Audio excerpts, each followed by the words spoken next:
LinkedIn is pretty great at a lot of things, like helping you tap into the latest trends and insights in your field.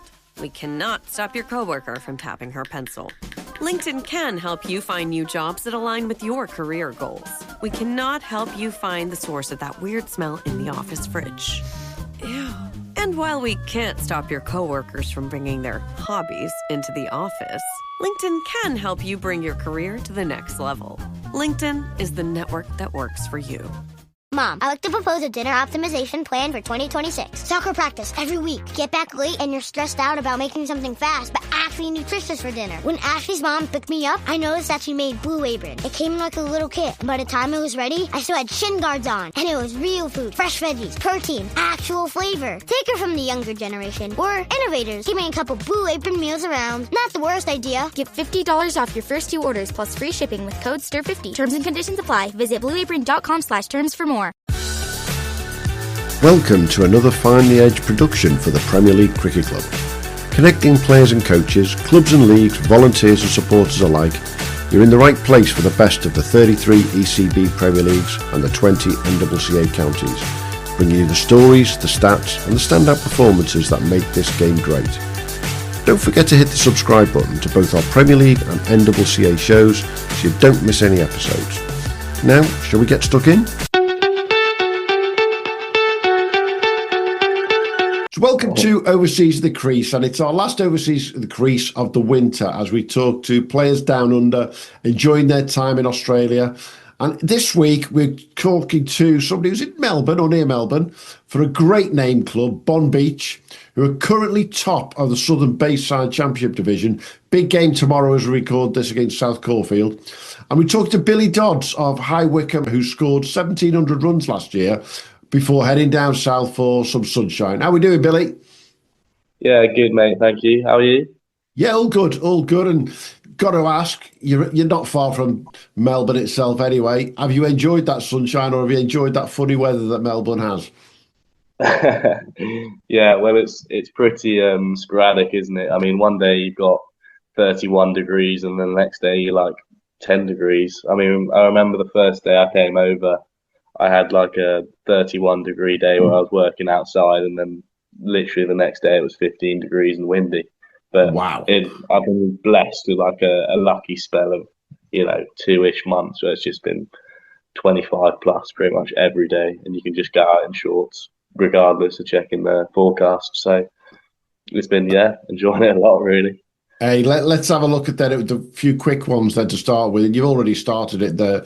What was the first thing that hit you when you landed in Melbourne? Because obviously the weather was the first thing. Well, what else hit you?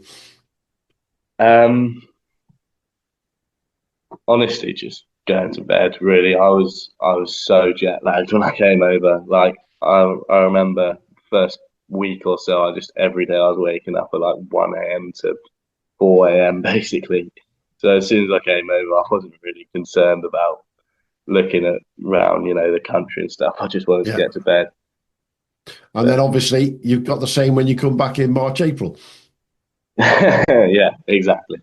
But I think I'll be more familiar with England than I will be with Australia. Just a wee bit. What's the best thing you've eaten so far? You'll probably get tired of hearing this. It's pretty standard, but probably chicken parma. Chicken parma is very good. I'm sure you've had that a lot. Dim sums as well. Like there was a bloke I used to work with doing landscaping, who always takes out for like a South Melbourne dim sum, and they're really good. But that's cool. Yeah, those two are probably the best, I'd say. That's cool. Yeah, sounds like you've had some good fun with food there. Then what one of the things we always like to ask though is, what's the one thing you wish you packed that you didn't?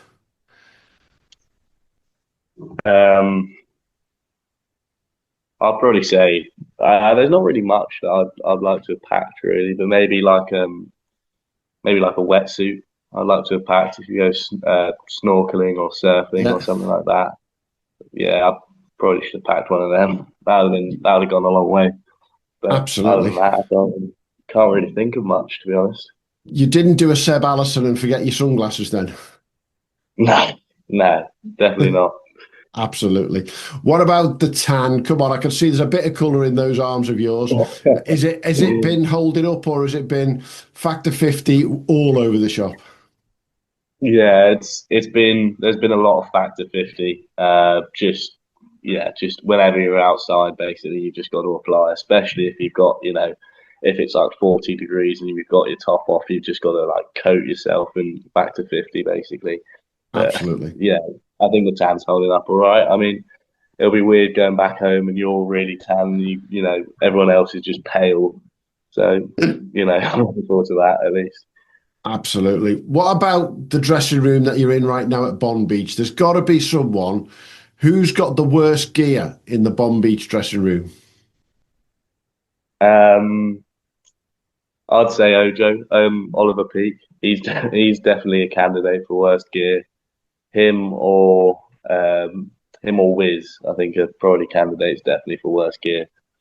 Yeah, and we will clarify for people who are watching and listening to this, that is Oliver Peake of Bonbeach and not Oliver Peake, Australia under-19 captain.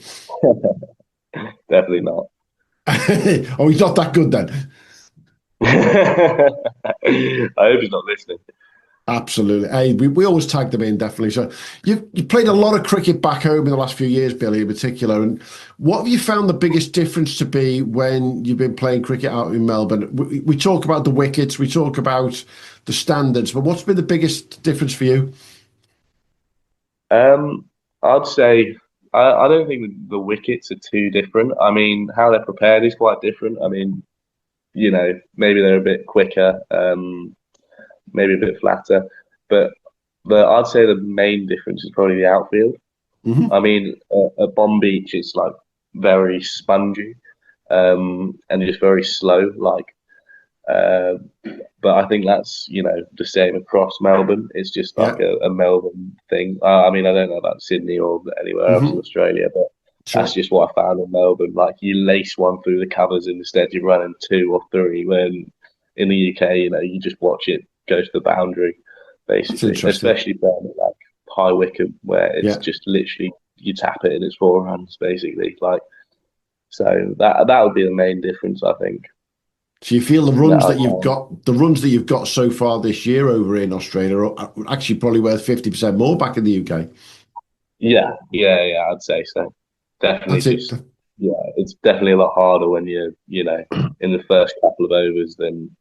But once you get in, I think it's a bit easier. But first couple of overs, you really got to kind of graft, I think. Okay, that's interesting. What surprised you most about the standard in the Southern Bayside? I think what surprised me the most is probably just like every now and again you get like a genuine like proper gun in the Southern Bayside. Like Dingley have like an ex-international Sri Lankan playing for them, like literally just a joke watching him bat, So and you just get like every other team has, just like a ex-pro or ex-international or something ridiculous. Just, like every team probably has one or two like really big players that you need to get out. I think that's the biggest thing I'd say. And have you found the depth, therefore, that you're playing against tends to be really quite deep? Yeah, definitely. They've like most of the time they've got like kind of weird techniques, but they just work like efficient almost techniques that you just don't see in the UK. But then you turn around and the bloke's on like 50 after, even though he looks terrible or something. So it's weird, I'd say. Interesting, that is, definitely. So what about players who've caught your eye, whether they be Bonbeach or from elsewhere in the division? Is there somewhere you've gone, keep an eye out on this one? There's definitely been a couple. I mean, a lot of the time it's the overseas. So there's quite a lot of good ponds in our division. And then to name a few, like Ed, Brad, and then that's probably about it for the ponds. And then just otherwise, just like as I said, the depth. So, yeah, the ex-international player Tom Smith, who plays for us, he's also very good. I mean, he's very, very good player. I think it's important to point out that you haven't mentioned Noah Kelly, and I know Noah will be listening. Noah will be listening to this, and you're not someone who's caught the eye, Noah, mate. So it's he had a good innings against you. One I'd forget, or one or two I'd forget. Absolutely, definitely. What's been the toughest challenge so far for you then? Probably just like 2-day stuff. I think just I'm kind of getting comfortable with the fact that you might just not bat for 3 weeks. You know, like when I got a first baller 2 weeks ago, just thinking, oh, I'm just gonna be fielding for 80 overs next week. Then that's probably like the biggest difference. But other than that, I think that's definitely the biggest thing. And you're used to playing obviously 3 to 4 day cricket, so you've played the games that have lasted longer. But it's that the weekend to weekend thing is just mad, isn't it? Yeah, it's very, very weird, but it's just one of those things, I suppose. So yeah, you've dealt with it. That's the key thing, isn't it? So, what have you learned about cricket and yourself that you'll bring back to the UK season this year? I like to think I'm a bit better against spin. Hopefully, I say that I can have a howler next year. But I think just I've kind of learned how to manage like stress before a game and like because I get quite nervous before I bat, and especially now I've gone from opening where I don't get really as nervous because you have to out there immediately, you have to kind of switch on, but going bad at 3 or 4 where you're just on edge the entire time waiting for someone to get out, basically. I suppose I've got a bit better. I say that I'm still a nervous wreck before I go out to bat, but I'm still less of a nervous wreck than I was before, I think. That's interesting. Yeah. What you're nervous before you go in, but when you go in, is it literally that first ball and you switched on? Yeah. What I try and do is just as I literally just enter the pitch, I just try and like switch on and just stop being nervous and try and just be as confident as I can, basically. And that most of the time, or some of the time, works. Hopefully most of the time, but that's just as soon as I go out there, it's just like flipping a switch, and then I just stop being nervous, and I just have to like switch on, basically. Yeah, I think that's probably pretty much the same for most people who are opening bats and then end up playing at 3 or 4. You're used to turning up, putting your kit on, out you go, and now you've just got to sit there and you've got no idea how long you're waiting for, have you? Yeah, it's been very, very weird, to be honest, but it's a good experience, I suppose. Absolutely. Hey, let's talk about off the field, because obviously, whilst you've had some fun on the field, we all know that you lot go down there for the biggest holiday ever. Who have you been spending most of your time with down in Australia off the field? Probably mostly like the Poms. So Josh, who I live with, Jason, Jack, Collett, and Birchie are probably like the blokes I spend the most time with, because Josh and Jack I work with, and then Ed I obviously play with. So like they're probably the 3 biggest, like who I spend the most time with. And then there's just a lot of the Aussies as well. Some of the slightly younger ones like Ojo I spend quite a bit of time with. And then just anyone who kind of like sticks around afterwards after a game, really. Yeah, absolutely. What about your local spots? You've talked about dim sum, which I love that. Yeah, is there some favourite local spots in particular that have become the go-tos for you boys? Yeah, I'd say the Pillars is definitely one. It's like a cliff jumping spot down the Mornington Peninsula. That's always a really good spot. Just if someone's bored, doesn't know what to do, and you go to the Pillars, basically. So that's the TV. You go to the Pillars and just chill and jump in the water a couple of times. And yeah, that's probably the go-to spot, I'd say, for us. And when you say cliff jumping, how high are we talking here? Cliff jumping is probably a bit of a stretch, to be honest. It's about 5-6 meters. That's pretty decent, to be fair. Yeah. It's big the first time you do it, and then you keep doing it. It just, it's a lot easier, I think. Now you want to find the ones that are 10 meters. yeah, exactly that. Definitely. What does a typical day look like for you there then? Well, it depends if I'm working or not, because I'm working at Zito 3 times a week. So if I'm working, it'll probably start like 5. Start work at 5 or no 6, sorry, and then finish at about 2. And then if I've got training, then I'll probably make myself some dinner or and then probably just chill until training comes about. But if I don't have training, I'll probably just probably just do something with some of the lads, because there's like 8 overseas who just you drop someone a line and someone will want to play golf or want to go for a drive down the peninsula or something, go surfing, one of those things, so there's always something to do, and that's what we end up doing during the 3 days. Most of the time, it's just either going into the city or going down the peninsula or going on a little drive or road trip or something. So you've had no trouble filling your time then? Yeah, exactly that. Always something to do.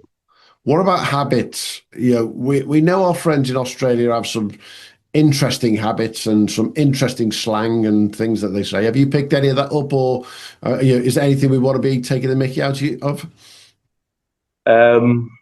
Yeah, I've picked up a little bit of slang. Easy's probably the most used one, I think, and maybe like a little twang on some words as well. And then habits. What I'm really bad for is just walking barefoot. That is just something I picked up over here, and I really need to stop before I go home, because it's fine here when it's like 30 degrees all the time. And you go back home, it's freezing cold and muddy. So, maybe not. But yeah, I'm seeing Sketch next week. I'll ask him to have a nice little track around the pitch for you, so you can just walk when you want, can't you? Yeah, like a nice little gravel road or something. Be about right, definitely. What about the accent? Have you started picking up any of the crap that they talk? Yeah, a little bit. You catch yourself sometimes when you're drunk or just in conversation, really, just like, I'm actually starting to sound a little bit Aussie now. Do things a little bit Aussie now. I've got to stop doing this and just, go back to normal, basically. Yeah, get ready for High Wycombe, definitely. So come on, they're talking about the people back at home. Which of your teammates do you think would absolutely hate to be out there?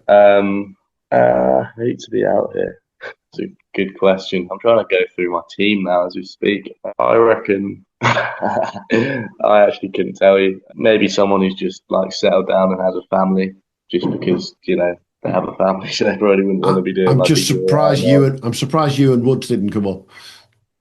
Yeah. Definitely. What about who'd love it then? Who do you know who's not been to Australia, who you're thinking you really need to give it a go?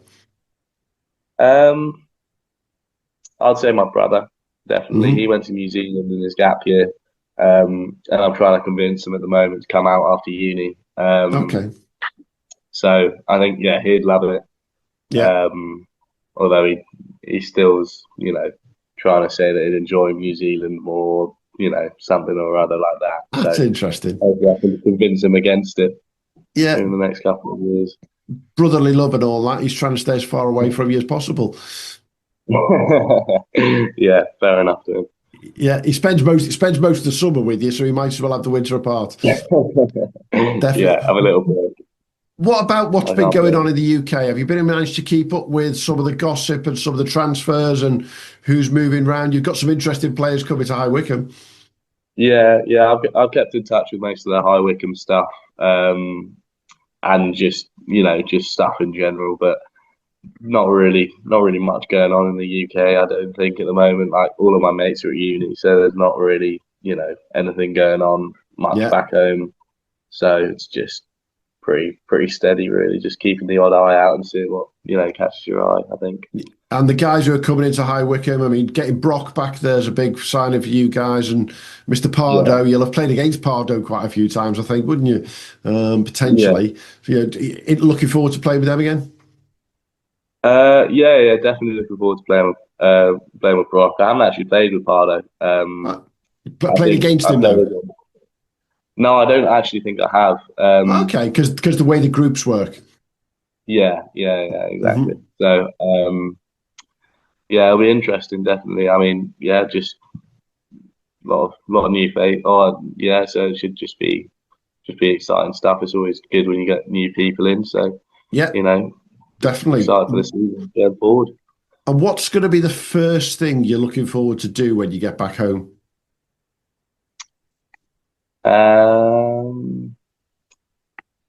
Good question. To be honest, probably spoons. Spoons is probably the thing I'm most looking forward to. Drinks are quite expensive out here, so I think it'd be nice to have like just a $2 pint, really. And getting back to pints instead of schooners, that's killer. And you've nailed it there. A $2 pint, you said then, Billy Dodds. You mean a £2 pint? Pound pint, sorry. There you go. That's what I mean. I'm picking exactly. Stuff up. We have the clip for this one straight away. What's the one thing you're going to take away from this experience totally? I'm not really sure. Maybe a bit more confident, or just a bit more relaxed. I think there's probably a bit to be learned just in Aussie lifestyle. Everyone seems so chill out here. So, just being a bit more, relaxed and chilled out, I think.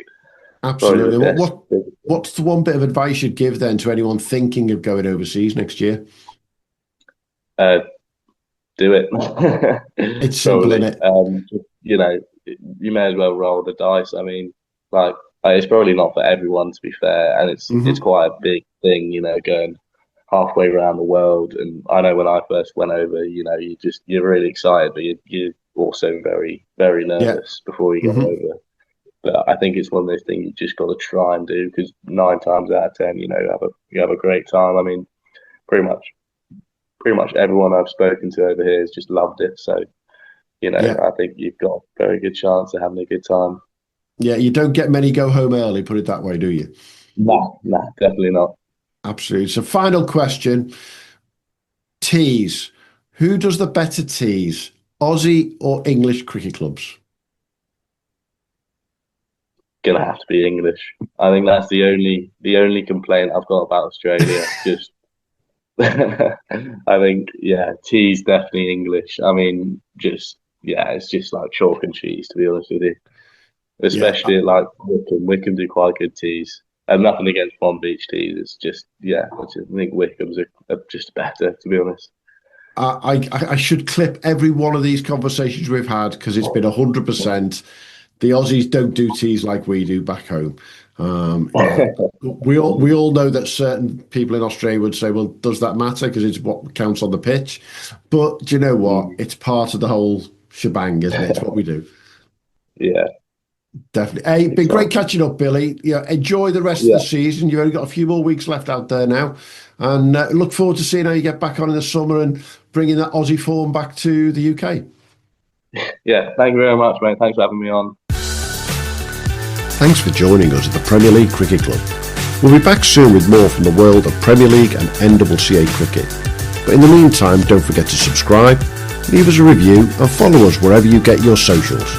Or maybe check out our website, premierleaguecricket.co.uk, to stay updated. Until next time, have a good one.